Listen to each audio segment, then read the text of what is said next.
सो हम subject concern में क्या रख सकते हैं ये देख लेते हैं थोड़ा क्या क्या है। सो देखो, जैसे हिंदी आ गया, हिंदी है, संस्कृत है, ठीक है, संस्कृत है और आपका ओडिया है, ठीक है। तो इन सब्जेक्ट्स के लिए हम क्या पढ़ें?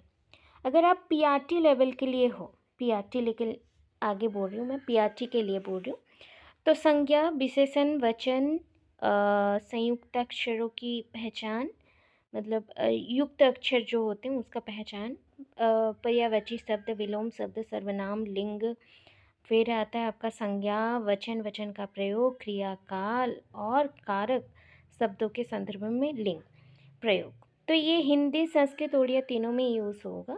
ऐसा नहीं है सिर्फ हिंदी में ही यूज़ होगा, और संस्कृत में भी हिंदी से रिलेटेड संबंधित चीज़ें आएंगी। और प्लस आप जब पढ़ रहे हो तो आपके सब्जेक्ट में ये सारी चीज़ों को ज़्यादा से ज़्यादा देखें। और भी कुछ चीज़ें मैं बोल रही हूँ उसे सुनते चलें। जैसे कि ओडिया स्टूडेंट है, संस्कृत स्टूडेंट और हिंदी स्टूडेंट है, तो उनके जो कहावतें, मुहावरे हैं, इडियम फ्रेजेस बोलते हैं, लोकोक्तियाँ हैं, उसको अच्छे से पढ़ो। विपरीत शब्द, समास, वाक्य गठन, वाक्यों को शुद्धिकरण, करेक्ट स्पेलिंग, स्पेलिंग करेक्शन करना, और आपके जैसे उस समय के बहुत सारे आपके समय के बोल रही हूँ, मध्यकालीन और यौगिक जो भी लोग थे उनके बारे में पढ़ना। जैसे उड़िया में है आपका फ़कीर मोहन सेनापति, और बहुत सारे ऐसे हैं, रामनाथ दास, बहुत बहुत से पर्सन हैं, उनके बारे में थोड़ा सा पढ़ के जाना। हिंदी में जैसे आप बहुत सारे कवियों के बारे में पढ़ते हो, संस्कृत में भी, तो इनका जो आप कवि, लेखक और एकांकियों के जो लेखक होते हैं उनके बारे में जो पढ़ के जाओगे थोड़ा सा डिटेल्स, ये भी इम्पॉर्टेंट है।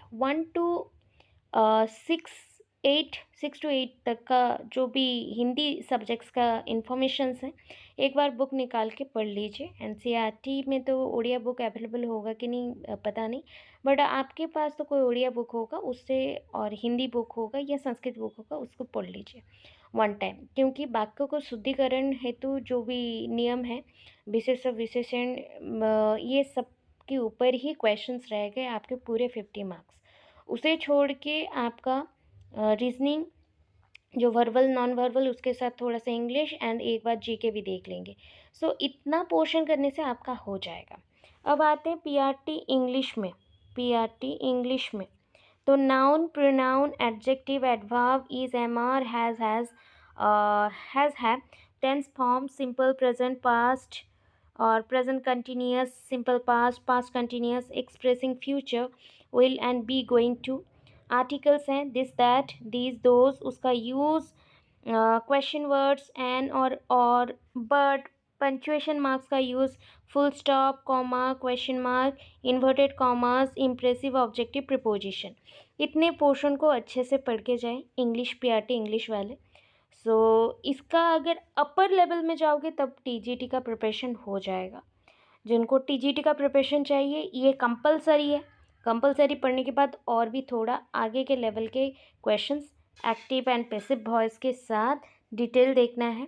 वैसे ही grammar portion Hindi, Sanskrit and Odia के लिए भी डिटेल देखना है, टीजीटी लेवल्स के भी। टीजीटी, पीजीटी तो बहुत ही टफ रहेगा, but PRT and TGT, PRT level थोड़ा सा ओवरऑल रहता है, 1 to 6, 7 क्लास का आता है, और 6 to 11, 12 तक का आ जाएगा टीजीटी में। तो आपको उस लेवल के ग्रामर्स को पढ़ना है, ग्रामर बुक्स निकालिए और ग्रामर्स को पढ़ना है, वो चाहे आपके लैंग्वेज ग्रामर इंग्लिश में हो, हिंदी, संस्कृत और उड़िया में हो। इतना करने से आपके पीआरटी के पोर्शंस कंप्लीट हो जाएंगे, ठीक है। Thank you so much. इतना ही है इन्फॉर्मेशन। पीजीटी के बारे में मैं नहीं बोल रही हूँ, पीआरटी एंड टीजीटी के बारे में बोल दिया। टीजीटी वालों को बेस दे दिया है, उसी बेस के ऊपर पढ़ाई करें। और जो आपके क्या है ना, टीजीटी वालों का इंग्लिश, हिंदी, संस्कृत, उड़िया में आपके जो उस समय के जो बहुत सारे लेखक और कवि और जो राइटर्स थे उनके बारे में थोड़ा सा पढ़ के जाना पड़ेगा।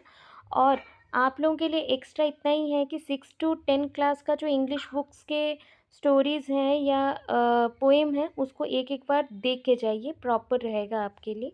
और उसके साथ अनसीन पैसेज रह सकता है, उस पैसेज से क्वेश्चन, इडियम फ्रेजेस रह सकते हैं, प्लस इडियम फ्रेजेस इंग्लिश के लोअर लेवल में कम रहेगा, इजी वाला रहेगा, बट टीजीटी लेवल और पीजीटी लेवल में थोड़ा हार्ड लेवल का रहेगा। ग्रामर करेक्शन और ये वाक्य करेक्शन, शुद्धिकरण, हिंदी इंग्लिश संस्कृत उड़िया सब में रहेगा लगभग।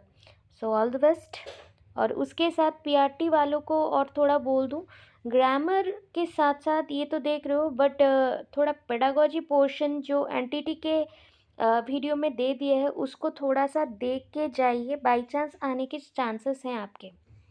Thank you so much, have a good day. और टीचिंग एप्टीट्यूड्स आने के चांसेस है जो कि बहुत ही कम रहेंगे आपके सब्जेक्ट